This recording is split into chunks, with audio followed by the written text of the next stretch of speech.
Hi guys, welcome. Hey!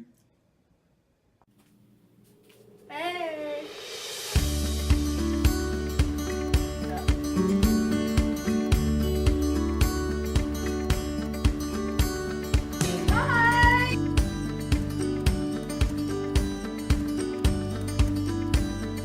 Brittany!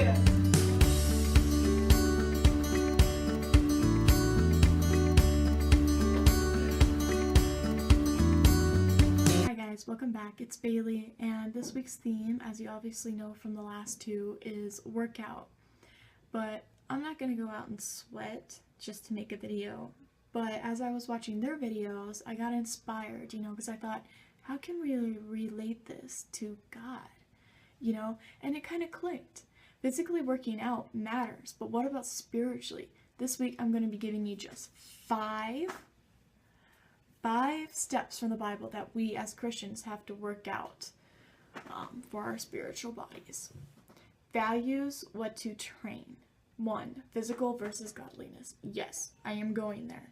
I am just speaking truth, so listen. Physical versus godliness. Anytime we can go to the gym, pull out a DVD on the TV and work out. We can make our bodies stronger. We can be healthy, but what about God? What role does He have in our faith?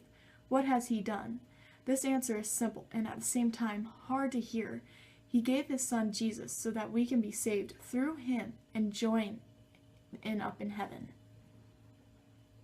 1 Timothy chapter 4, verse 7 and 8. Have nothing to do with godless myths and old wives' tales. Rather, train yourself to be godly, for physical training is of some value, but godliness has value for all those things, holding promise for both the present life and life to come. This verse is pretty much saying that the point behind this whole week's video. It's easier to work out our bodies than it is to work out on our godliness. However, by trying, we can be saved and be blessed with God's promise. 2. Faith in action. I took this straight out of the Bible. Faith in action. Down to the point. By working on our spirit, the most important is our faith. Faith. Hebrews 11:6. And without faith, it is impossible to please God, because anyone who comes to Him must believe that He exists and that He rewards those who earnestly seek Him. This can be very hard to do because we are indeed sinners and far from perfect. But by believing and having faith in Christ, we can be saved. 3. Running His path. Running down the path that has been planned and taken care of for you is not easy, but we as Christians endure and stay faithful. There is a difference between what we want, the I, and what God has planned. They don't always add up. Hence, me here at Emmaus. Yeah, that's testimony right there. Hebrews 12:1-3. Therefore, since we are surrounded by Hebrews chapter 12, verses 1-3. Therefore, since we are surrounded by such a great cloud of witnesses, let us throw off everything that hinders and the sin that so easily entangles, and let us run with perseverance the race marked out for us, fixing our eyes on Jesus, the pioneer and perfecter of faith. For the joy set before Him, He endured the cross, scorning its shame, and sat down at the right hand of the throne of God. Consider Him who endured such oppression from sinners, so that you will not grow weary and lose heart. 4. Endurance. I stated earlier that as Christians we are to endure what comes with going on God's path. But what does the Bible say about it?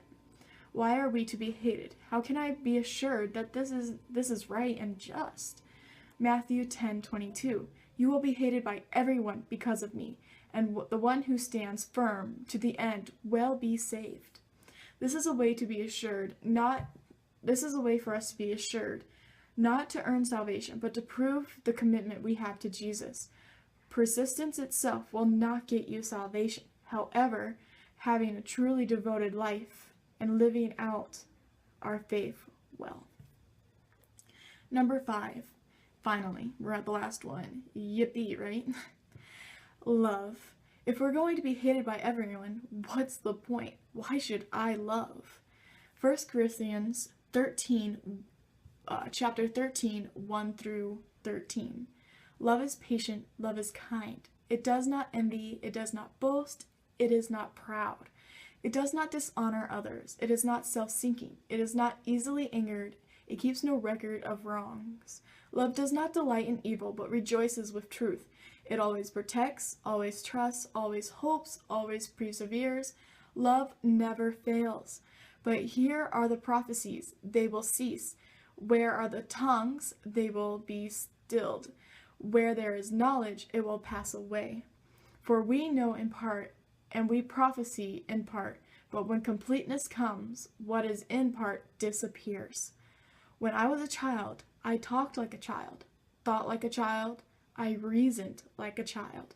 When I became a man, I put the ways of childhood behind me. For now we only see a reflection as in a mirror. Then we will see face to face. Now I know in part, then I shall fully, even as I fully known, I am fully known. And now these three remain, faith, hope, and love. The greatest of these three is love. Basically, faith, hope, and love. On earth, we have faith that God is real. We put our hope in God as we look forward to seeing Him in heaven. But in heaven, God will already be there, so our faith is there. We no longer have to hope, because we're already in eternity, heaven. But love will always be there, the love God has for us on heaven and on earth. That's it, guys. I know, it's a lot to take in, but it's just 5 steps. I have to say thanks to my pastor Warren for the references and aiding me in my wonders, and Kelly Christine. She was my youth leader back when I was in middle school, and high school. My friends here at Emmaus, Kyla and Lindsay, they have helped me a lot with putting this together. If you liked it, give it a thumbs up. Want more? Subscribe. Don't know where you ladies can start your journey with Christ? Well, I can solve that. Reach out. I will leave a link below for you to be able to go to the website that is the youth group that I went to. Ask them, talk to them. You are not alone. In fact, you have a very big family, including me. No matter what big or small problems you may have, going from just homework to a life crisis, if something's on your mind, reach out to us. We're here. Do not hold it in. It will eat you, metaphorically speaking, but it can cause harm. Instead, reach out to your family and we can help guide you back to Christ, the road He has planned for you. Thanks, everyone. We'll see you guys next week. Bye.